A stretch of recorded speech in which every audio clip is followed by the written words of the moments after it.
திரு இந்திரா பார்த்தசாரதி அவர்களின் குருதி புனல் பகுதி 9. ராமையா கேட்டுக்கொண்டபடியே எல்லோரும் சுருக்கிலே வந்துவிட்டார்கள். ஆனால் ராமையா தான் இல்லை.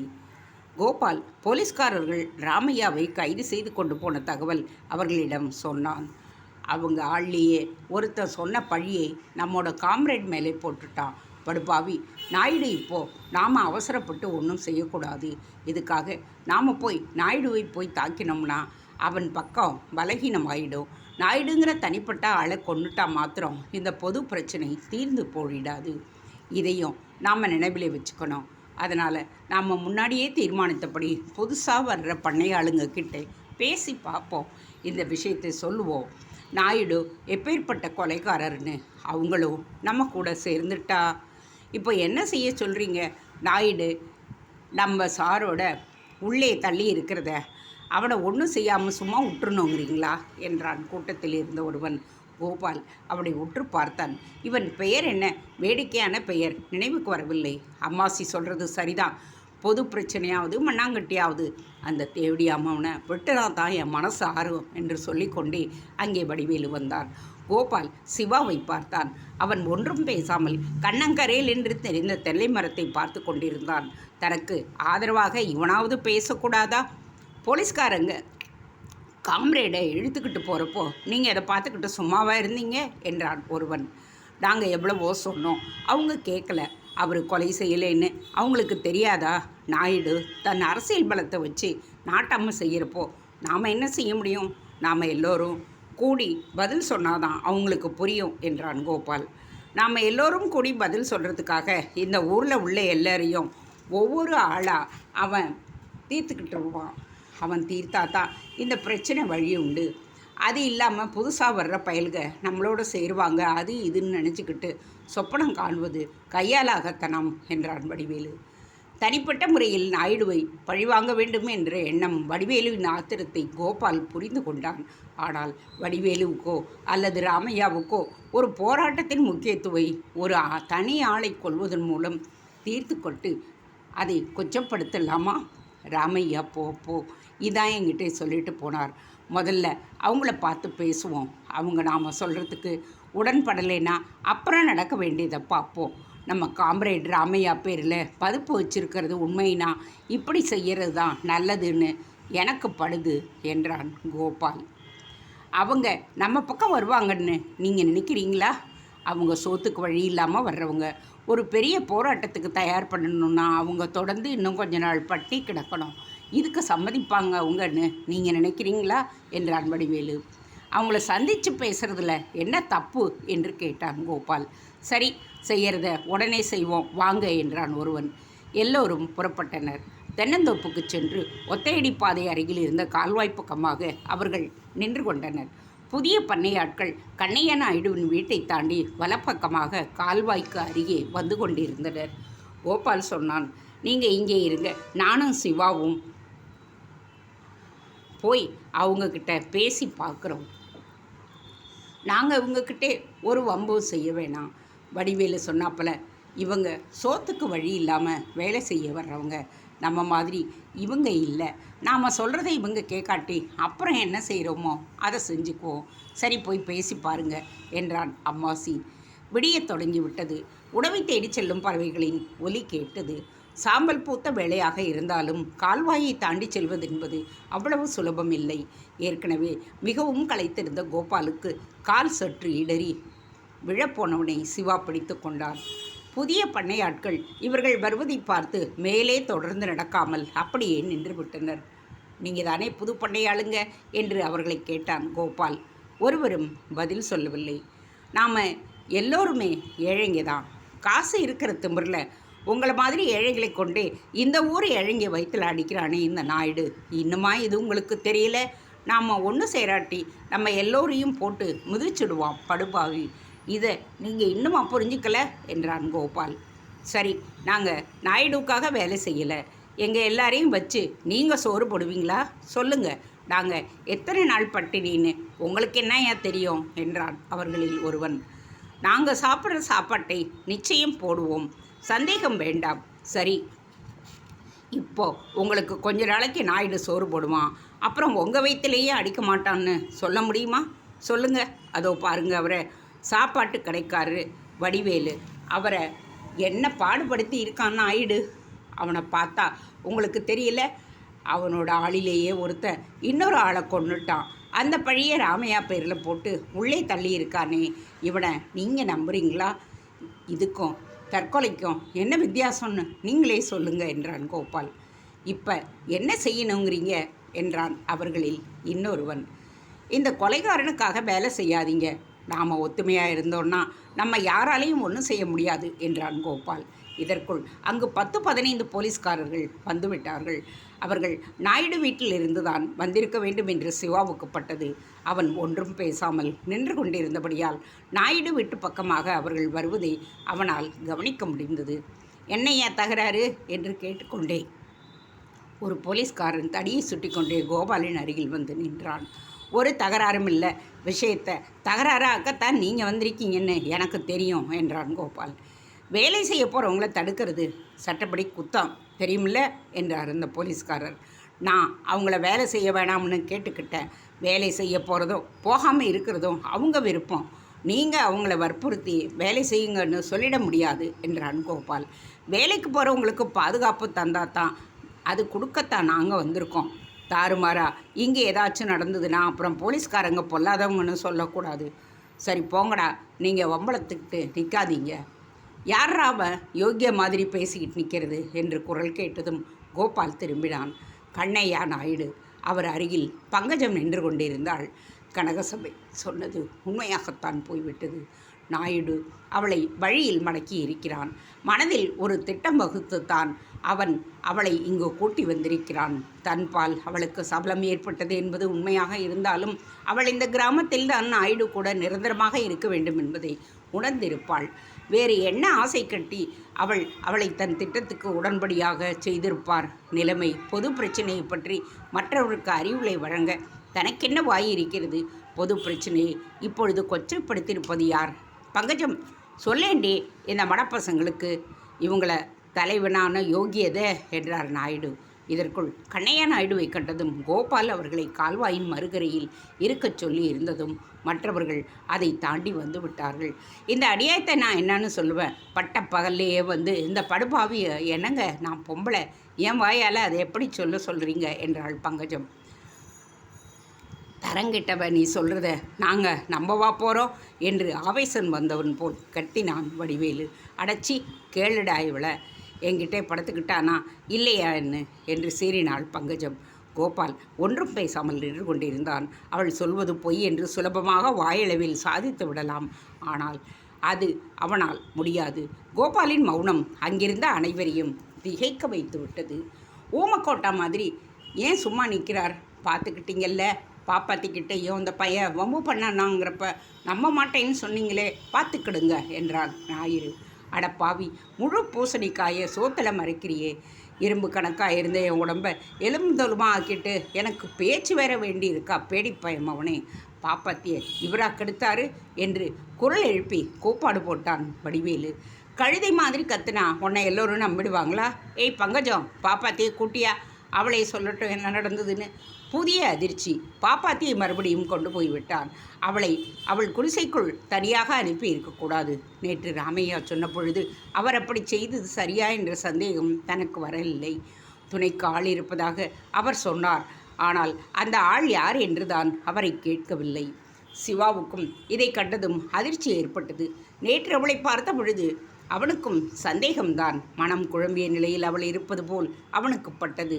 தன் உதவிக்காக வந்த கட்டையினின் மரணமும் அவளை மிகவும் பாதித்திருக்க வேண்டும். நாயுடுவால் பயன்படுத்தப்பட்ட ஒரு கருவியாக வடிவேலு இருந்தாலும், கல்வி அறிவற்ற நிலையில் அவள் கோபம் கருவி மீது இருந்தாலும் ஆச்சரியமில்லை. அவள் மனம் குழம்பியிருந்த நிலையில் நாயுடு என்ன சொல்லி அவளை தன் பக்கமாக பேசும்படி செய்திருப்பான்? அவள் வந்து என்ன சொல்லப் போகின்றாள்? பாப்பாத்தி வந்தாள். தூக்கத்தில் நடப்பவள் போல் வந்தாள். கிளிப்பிள்ளையைப் போல சொல்லிக் கொடுத்த பாடத்தை அவள் ஒப்பிக்கப் போகிறாள் என்று அவள் முகபாவனையிலிருந்து தெரிந்தது. அவள் எதை பற்றியும் சிந்திக்கும் திறனை இழந்திருக்கக்கூடும். உன்னை கெடுத்தது யார் யார் சொல்லுமா பாப்பாத்தி என்றார் நாயுடு. அவள் ஒரு கண நேர தயக்கத்திற்கு பிறகு முதலில் வடிவேலுவை காண்பித்தாள். அப்புறம் கோபால், மறுபடியும் வடிவேலு. அவள் திரும்ப திரும்ப சுட்டி காட்டி கொண்டே இருந்தாள். ஏண்டால உங்களுக்கு சூடு சொரணை இருக்குதா? உங்கள் இனத்து பொண்ணை ஒரு தேவடியா மௌனும் பாப்பாத்திக்கு பிறந்த பயலும் கெடுத்திருக்கான். இதை விட்டுட்டு இவனும் அந்த கள்ளப்பயலும் சொல்கிறத கேட்டுக்கிட்டு வவுத்தில் ஈர துணியாக கட்டிக்க போகிறீங்க? வடிவேலு நாயுடுவின் மீது பாய்ந்தான். அதற்குள் ஒரு போலீஸ்காரன் அவனை தடுத்து நிறுத்தி விட்டான். எங்கள் 2 பேரையும் கடத்திக்கிட்டு போய் உன்னோட கையாலாகத்தனத்துக்கு பழி வாங்குறியே படுபாவி. இப்போ கதையே மாற்றி போலீஸ்காரன் அவன் மேலே பேச விடாமல் தடுப்பதற்காக ஓங்கி அறைந்தான். பாப்பாத்தி தன்னை சுட்டி காட்டியது கண்டு கோபால் செயலற்று நின்று விட்டான். அவள் தன் சுயநினைவில் இல்லை என்பது நிச்சயம். ஏற்கனவே நான் பயந்தது நடந்துவிட்டது. பங்கஜத்தை கெடுக்கவில்லை என்று மறுத்து கூற முடியாமல் இருக்கும் என்னுடைய இந்த நிலையில் பாப்பாத்தி விஷயத்தில் நாயுடு பொய் சொல்லுகிறான் என்ற என்னுடைய பேச்சு எடுபடுமா? நாயுடு சாமர்த்தியமாக இந்த ஜாதி பிரச்சனையை செய்ய ஆசைப்படுகின்றான். பாப்பாத்திக்கு பிறந்த பையன் பாரம்பரியமாக அவர்களுடைய இரத்தத்தில் ஊறி இருக்க வேண்டிய கோபத்தை தூண்டுவதற்காக மந்திர சொற்களாக இதை சொல்லுகின்றான். வடிவேலுவை போலீஸ்காரன் வேகமாக அறிந்ததும் அம்மாசி கூட்டத்தை விலக்கி கொண்டு திடீரென்று முன்னால் போய் நின்றான். இவரை யாரையா? எங்கள் தலைவர் நாங்கள். எங்கள் காமரேடை உள்ளே தள்ளிட்டு இந்த விடலைப்பைய யார் யாரையோ கெடுத்தானோ இதை வச்சுக்கிட்டு பிரச்சனையை மாற்றி பார்க்குறீங்களா? நாங்கள் இருக்கிறப்போ எங்களை விட்டுட்டு ஏயா வெளியூர் ஆளுங்களை கூட்டிக்கிட்டு வந்திருக்கீங்க? இது என்னையா நியாயம்? எங்கள் காம்ரேட் என்று சொல்லிவிட்டு நாயுடு சிரித்தார். ஏண்டால உங்கள் காம்ரேட் தானடா இந்த விடலைப்பையில் கூட்டி வச்சுக்கிட்டு தலைவனாக ஆக்க பார்க்குறது. அதுக்கு காரணம் இருக்குது தெரியுமில்ல உனக்கு? இந்த விடலைப்பையலோட சேப்பு தோಳು தாண்டா அது, தெரிஞ்சுக்கங்க. இவன் போதாதுன்னு இவன் சிநேகிதன் வடக்காலேருந்து வந்திருக்க இன்னொரு பாப்பார பையன் அதோ நிற்கிறான் பாரு, மசுறு கூட முளைக்காமல் மழுங்க முகத்தை வச்சுக்கிட்டு. சிவாவுக்கு ஆத்திரம் எல்லையை கடந்தது. நாயுடுவை கட்டிப்பிடித்து அங்கேயே துவசம் பண்ணிவிட வேண்டும் என்று வெறி. ஆனால் ஏதாவது ஏடாகுடமாக செய்துவிட்டால் இதை நாயுடு தனக்கு சாதமாக பயன்படுத்தி கொள்வாரோ என்கின்ற விவகம் அவனை விட்டு அகலவில்லை. ஜாதி பிரச்சனையை கொண்டு வந்து எல்லோரையும் முட்டாளாகவா ஆக்க பார்க்குறீங்க? வடிவேலுவையும் பாப்பாத்தியையும் வச்சு போர் ரூமில் அடைச்சிட்டு வந்து நம்மளை சில பேர் அங்கே பாப்பாத்தியும் வடிவேலையும் எந்த நிலையில் இருந்தாங்கன்னு பார்க்கலே. வடிவேலு இதை தானாகவா செய்திருப்பான்? வெளியூரில் இருந்து ஏன் ஆட்களை கொண்டாந்து வந்தீங்க? நான் வடக்கே இருந்து வந்திருக்கிற பாப்பார பையன் கோபாலுக்கு சேப்பு தோலுன்னு கதை பண்ணுறீங்களே. அடிப்படை பிரச்சனைக்கும் இதுக்கும் என்னையா சம்பந்தம்? உங்கள் ஆள் திருமலை கட்டையனை கொன்னான். நான் அதை கண்ணால் பார்த்தேன். இதுக்கும் ராமையாவை கைது செய்கிறது என்ன நியாயம்? சத்தியம் தூங்கலாமே ஒழிய அடியோடு செத்தா போயிடும் என்றான் சிவா. நம்ம கிராமத்திலே இருக்கிற போது நாம் இந்த பயலில் யாரிடா உங்களுக்கு புத்தி சொல்ல? நீங்கள் வேலை செய்ய மாட்டோம்னு சொன்னா தானே. அதனால தானே நான் வெளியூர்லேருந்து உங்களை கூட்டி அந்த நிலத்தை தரிசாக போட்டால் உங்களுக்கு எங்கே இருந்துடா சோறு கிடைக்கும்? சரி, நான் சொல்கிறபடி கேளுங்க. நான் ஆரம்பிச்சிருக்கிற சங்கத்திலே சேர்ந்துருங்க. உங்களுக்கும் கூட்டி எந்த கம்யூனிஸ்ட் தேவரடியாமவனும் இங்கே வந்து நாட்டாமல் செய்ய வேணாம். முதல்ல இந்த பாப்பார பயலுங்களை அடித்து வரட்டுங்க. இந்த கிராமத்துக்கு முன்னாடி பாப்பான் உண்டா சொல்லுங்க? பாப்பான் இருந்த இடம் எது உருப்பிட்டுருக்கு? பாப்பார பயலுவு தான். முன்னே தர்ப்பையை பிடிச்சிக்கிட்டு ஏமாத்தினான். இப்போ அறிவாளையும் சுத்தியிலையும் ஏந்திக்கிட்டு வந்து கண்ணில் மண்ணை தூவுறான். இது உங்களுக்கு புரியலை என்றார் நாயுடு. பழனி அங்கு திடீரென்று எப்படி முளைத்தான் என்று தெரியவில்லை. பரப்பயம் அவனே, உனக்கு இவ்வளவு திமிராடான்னு அன்னைக்கு கேட்டது யாரு? பார்ப்பானா நீ அடா? என்னை எல்லோரும் போட்டு மிதிக்கிறீங்க. நான் சூத்துறேன்டா. நான் மிதிச்சா எதமா இருக்கும்? பாப்பான் மிதிச்சா வலிக்கும்னு சொல்லியா எங்களை ஏமாற்ற பார்க்குற? நீ ஒழிஞ்சாதாண்டா இந்த கிராமமே உருப்படும் என்று ஆவேசம் வந்தவன் போல் கத்திக்கொண்டே பழனி கண்ணிமிக்கும் நேரத்திற்குள் நாயுடுவை கீழே தள்ளிவிட்டு அவர் மீது ஏறி உட்கார்ந்து கொண்டு கழுத்தை நெரிக்க தொடங்கிவிட்டான். போலீஸ்காரர்கள் அவன் மீது பாய்ந்து அவனை கட்டிப்பிடித்து இழுத்தனர். 5-6 பேராகும் என்று அவனை பலம் கொண்ட மட்டும் இழுத்த பிறகுதான் நாயுடுவை அவர்களால் விடுவிக்க முடிந்தது. அவ்வளவு உறுதியான உரமேறிய உடல் அவனுக்கு. அத்தனை ஆத்திரமும் நூற்றாண்டாக அவமதிக்கப்பட்ட ஒரு சமுதாயத்தின் ஆத்திரம். பழனி நாயுடுவை பிடித்த பிடியிலிருந்து அது வெளிப்படையாக தெரிந்தது.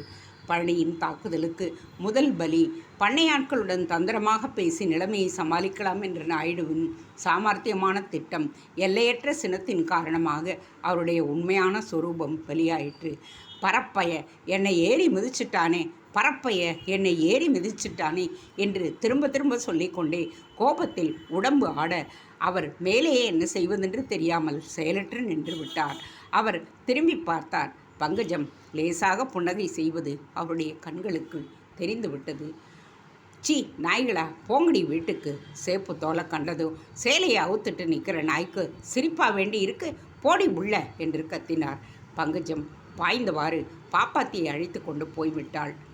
ஏண்டா தடிமாடாட்ட நிற்கிறீங்க, ஒரு பரப்பைய என்னை ஏறி மிதிச்சிட்டான், இது தடுக்க வக்கில்ல உங்களுக்கு குண்டாந்தடி மந்திரிக்கிட்டே சொல்லி உங்களை தொலைச்சிடுறேண்டா தொலைச்சு என்று போலீஸ்காரர்களை பார்த்து கூப்பாடு போட்டார். அவ்வளவுதான். வெறி வந்தவர்கள் போல் போலீஸ்காரர்கள் குண்டாந்தடியை சுழற்ற ஆரம்பித்தார்கள். மரியாதையா இன்னைக்கு ராவுக்குள்ள இந்த கிராமத்தை விட்டு நீயும் உன் சிநேகிதக்கார பையலும் ஓடி போவாட்டி அப்புறம் என்ன நடக்கும்னு எனக்கு சொல்ல தெரியாது. ஒரு பரப்பைய இன்னைக்கு என்னை கை நீட்டி அடிச்சிருக்கான். இன்னைக்கு பேசினா இன்னைக்கு என்று மேலே பூசப்படியாத அளவுக்கு உணர்ச்சி வயப்பட்டு போனார். கோபால் கூட்டத்தினரை பார்த்து, நம்மாலே இப்போ ஒன்றுமே செய்ய முடியாது, நம்ம எல்லோரும் அமைதியாக திரும்புறது தவிர வேறு வழியே இல்லை. நாய்களுக்கு உரிமை கொடுத்து மேட்டிலே உட்கார வச்சுருக்கு பாரு அரசாங்கம், அந்த கொழுப்பு தாண்டா உங்களுக்கு, உங்கள் எல்லோரையும் ஒழிச்சு கட்டாட்டி என் பேர் கண்ணையா இல்லை என்று நாயுடு உறக்க கத்திக்கொண்டே இருந்தார். கோபால் இப்படி திடீரென்று பின்வாங்கியது சிவாவுக்கு பிடிக்கவில்லை. ஆனால் அவனால் வேறு என்ன செய்ய முடியும்? பழனி வந்தது ஒரு விதத்தில் நல்லதுதான். நாயுடுவின் உண்மையான தோற்றம் எல்லோருக்கும் தெரிந்தது. ஆனால் கோபாலை பற்றி அவர்களுடைய அபிப்பிராயம், இவை யார் எங்களை தலைவனாக்க என்று அம்மாசி கேட்டது சிவாவின் நினைவுக்கு வந்தது. இந்த விடலை பைய அவர்களுடைய இடத்து பெண்ணை கெடுத்தான் என்பதையும் அவர்கள் நம்பத் தொடங்கிவிட்டால் அவர்கள் நிச்சயம் அவனை மன்னிக்க மாட்டார்கள். அவன் பங்கஜத்திடம் போகும்படியாக அவனுக்கு ஏற்பட்ட சூழ்நிலைகளை அவர்கள் மருத்துவ ரீதியாக புரிந்து கொள்ள வேண்டிய அவசியமும் அவர்களுக்கு இல்லை. எல்லோரும் மௌனமாக ராமையாவின் வீட்டுக்கு வந்ததும் அம்மாசி கேட்டான், ஏங்க அந்த நாயுடுவோட வப்பாட்டி சொன்னது மெய்தானுங்களா? அவள் சொன்னது உண்மைதான், நான் தப்பு பண்ணிட்டேன். ஆனால் பாப்பாத்தி சுயநிலைவிலே இல்லை. அவள் சொன்னது உண்மையிலேயே நீங்கள் நம்புங்க, நம்பாட்டி போங்க, இதுதான் சத்தியம் என்றான் கோபால். இப்போது பழனியையும் பிடிச்சிக்கிட்டு போயிட்டாங்களே, என்ன செய்கிறது என்றான் கூட்டத்தில் ஒருவன். போராட்டம் நடத்த வேண்டியது அதிகமாகிடுத்து, அவசியமோ ஆயிடுத்து என்று அர்த்தம் என்றான் கோபால். இப்போ போய் புது ஆளுக்கிட்ட பேசி என்ன பெருசாக நடந்துடுச்சு? நான் அப்போவே சொன்னேன், நாயுடு பையில ஒழிச்சு கட்டணும், ஆனால் நீங்கள் என்று வடிவேலி சொல்ல முடிப்பதற்குள் ஒருவன் கேட்டான், ராமையா இருந்திருந்தா இது நடந்திருக்குமா? பாப்பாத்தி சொன்னது பொய்ன்னு நாங்கள் எப்படி நம்புறது என்றான் இன்னொருவன். பரப்பொண்ணுங்கன்னா உங்களுக்கு அவ்வளோ இழப்பமாக போச்சு. நாயுடு பொல்லாதவன் தான், ஆனால் அவன் சொல்கிறாப்புல நீங்கள் நடந்துக்கிட்டது நல்லாவே இருக்குது. அந்த நாயுடு பல அங்கேயே சீவி எறியாமல் சிவப்பு தலையை கண்டு பயந்து திரும்பி போயிட்டீங்களேன்னு. இதுவாயா போராட்டம்? இல்லாட்டி நாயுடுவோட வப்பாடிக்கிட்டு படுத்துக்கிட்டு இருக்கிறது தான் போராட்டமா? கோபால் ஒன்றும் பேசாமல் எழுந்து உள்ளே போக முற்பட்ட பொழுது அம்மாசி கேட்டான், என்ன ஒன்றும் பதில் பேசாமல் போகிறீங்க? இதுக்கு வழி சொல்லுங்க. ராமையாவையும் பிடிச்சிட்டு வடிவேலியையும் பழனியையும் பிடிச்சிக்கிட்டு போயிருக்காங்க. அந்த பொண்ணுக்கு பைத்தியமோ என்னமோ, அது நாயுடு வீட்டுக்கே போயிடுச்சு. எங்கள் விஷயத்தில் ஈரத்துணி, என்ன செய்யறது? சொல்லாமல் உள்ளே எழுந்து போகிறீங்க என்றான். என் மேலே உங்களுக்கு நம்பிக்கை இல்லை, நான் என்னத்தை செய்ய முடியும்? நம்பிக்கை ஏற்படும்படியாகவா நீங்கள் நடந்துக்கிட்டு இருக்கீங்க? பரப்பொண்ணுக்கிட்ட உனக்கையா வம்பு என்றான் ஒருவன். அது பொய்ன்னு எத்தனை தடவை சொன்னாலும் கேட்க மாட்டேங்கிறீங்க. பங்கஜத்தம்மா விஷயமா தப்பு செஞ்சிட்டேன்னு ஒப்புத்துக்கிறவன் பாப்பாத்தி விஷயத்திலே எதுக்காக பொய் சொல்லணும்? சிவா கேட்டான். நான் ஒன்று சொல்கிறேன், கேட்குறீங்களா? என்ன என்றான் அம்மாசி. நாயுடு விஷயத்தை இப்படி குழப்பி விட்டு நமக்குள்ளே நாமே அடிச்சுக்கணுங்கிறதுக்காக தான் பாப்பாத்தி விஷயம் பொருளையே கிளப்பி விட்டுருக்காரு. கோபால் சொல்கிறாப்புல, அவன் எதுக்காக பாப்பாத்தி சம்மந்தமாக பொய் சொல்லணும்? பிரச்சனை இப்போ அது இல்லை, நாம் மேலே நடக்க வேண்டியதை பார்க்கணும். போராட்டத்தை 2 வகையாக நடத்தலாம். ஒன்று சட்ட வழியிலே போராட்டம், இன்னொன்று சட்டம் நமக்கு அனுகூலமாக இருக்கான்னு நிச்சயமாக தெரிஞ்ச ஒரு துணிவிலே நாயுடுவுக்கு தெரிஞ்ச ஒரே பாஷையிலே நாமும் பேசலாம். நாம் எல்லோரும் ஒத்துமையாக இருந்தால் நம்ம யாராலையும் ஒன்றும் பண்ண முடியாது. நம்ம எல்லாரையும் அவங்க அப்படியே கூண்டோடு அழித்தாலும் உலகத்துக்கு தெரியும் இந்த நாட்டிலே சட்டம் இருக்கா இல்லையான்னு. என்ன சொல்கிறீங்க என்றான் சிவா. இந்த நாட்டிலே சட்டம் இருக்குதான்னு சொல்கிறாங்க. அப்படியே இருந்ததுன்னா நம்ம கண் எதிரிலேயே போலீஸ்காரங்களே நாயுடு இப்படி ஒரு விரட்டுவானா? பழனியை பேசலை, என்னம்மா அடித்து போட்டாங்களோ இதெல்லாம் நாம் பார்த்துக்கிட்டு தானே இருக்க போகிறோம் என்றான் அம்மாசி. இந்த நாட்டில் சட்டம் இருக்குது, ஆனால் அது ஏழைகளுக்கு இல்லை. ஆடு மாடுகளை காட்டிலும் கேவலமாக வயலில் வாடுறவங்க மாதிரி அரிஜனங்களுக்கு நிச்சயமாக இல்லை. உங்களில் படித்தவன் ரெண்டொருத்தனை கையில் போட்டுக்கிட்டு இல்லாட்டா நகரத்திலே இருக்கிற அரிஜனங்களுக்கு அரைகுறை படிப்பை கொடுத்து நடுத்தர வர்க்க அசட்டுத்தனங்களுக்கெல்லாம் அவங்கள பலியாக்கிட்டு உரிமையோட மேல் ஜாதிக்காரன் உங்கள் பரம்பரையாக ஏமாக்கத்திட்டு இருக்கான்.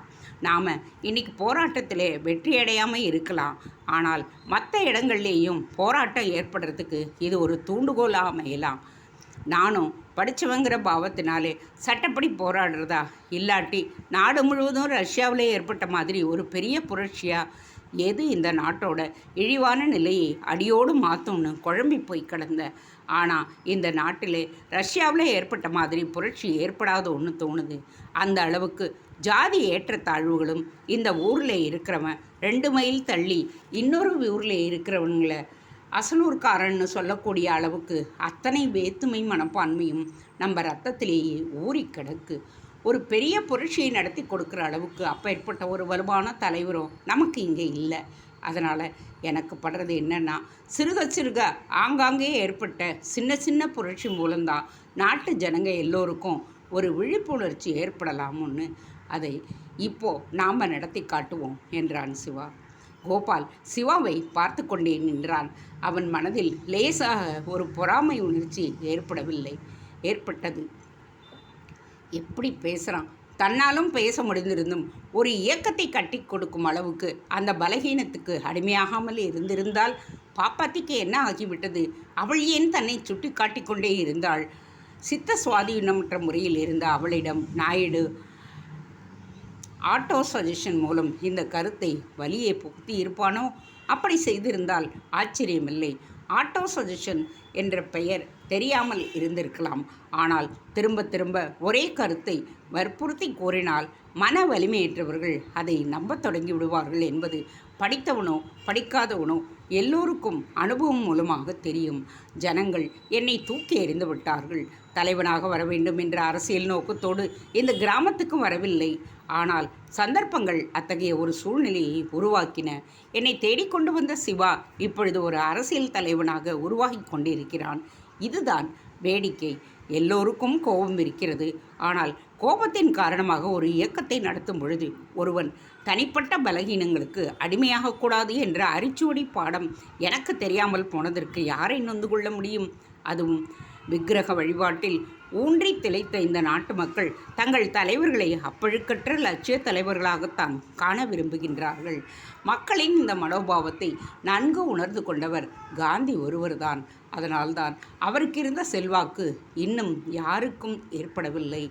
தான் இவர்களிடம் இழந்த செல்வாக்கை மீண்டும் பெற வேண்டும். இல்லாவிட்டால் எல்லாவற்றிலிருந்தும் ஒதுங்கி போய்விட வேண்டும். கோபால், நீ என்ன சொல்கிறே என்று சிவா அவனை கேட்டான். கோபால் சில வினாடிகள் பேசாமல் இருந்தான். பிறகு, நான் செஞ்ச தப்பை நீங்கள் மன்னிச்சுதடா சொன்னாதான் என்னால் பேச முடியும். ஒரு பெரிய தப்பு செஞ்சு பாரம் நிறைஞ்சு நெஞ்சை அழுத்திக்கிட்டு இருக்கப்போ என்னால் எதுவும் பேச முடியாது. நாடகபாணியில் இதை அவன் சொன்ன பொழுது அவனுக்கே வேடிக்கையாகத்தான் இருந்தது. எளிய மக்களின் உள்ளத்தை தொட இது தேவையாக இருக்கின்றது. ராமையா சிறையில் இருக்க ஒரு கொலை நடந்திருக்கும் பொழுது, அநியாயம் கொடிகட்டி பறக்கும் பொழுது தன்னால் ஒதுங்கி போக முடியாது. சரி, நீங்கள் நினைக்கிறத சொல்லுங்கள். இத்தனை படித்தவங்க இத்தனை தப்பு பண்ணியிருக்கக்கூடாது, என்ன செய்யலான்னு சொல்லுங்க என்றான் வடிவேலு. போலீஸ்காரங்க அதிகமில்லை, சில பேர் வயலில் புதுசாக வந்திருக்க பண்டையாளர்களுக்கு காவலாக இருப்பாங்க. மற்றவங்க தான் பழனியை நாகப்பட்டினத்துக்கு கூட்டிக்கிட்டு போவாங்க. எத்தனையோ நாம் போய் அவங்கள தாக்கி பழனியை விடுவித்து விடலாம். சிவா அவனை ஆச்சரியத்துடன் பார்த்தான். இத்தனை நேரம் அவங்க பஸ்ஸிலே ஏறி போயிருக்கலேன்னா என்றான் அம்மாசி. போயிருக்க மாட்டாங்க, அதுக்குள்ளார பஸ்ஸு வந்திருக்காது.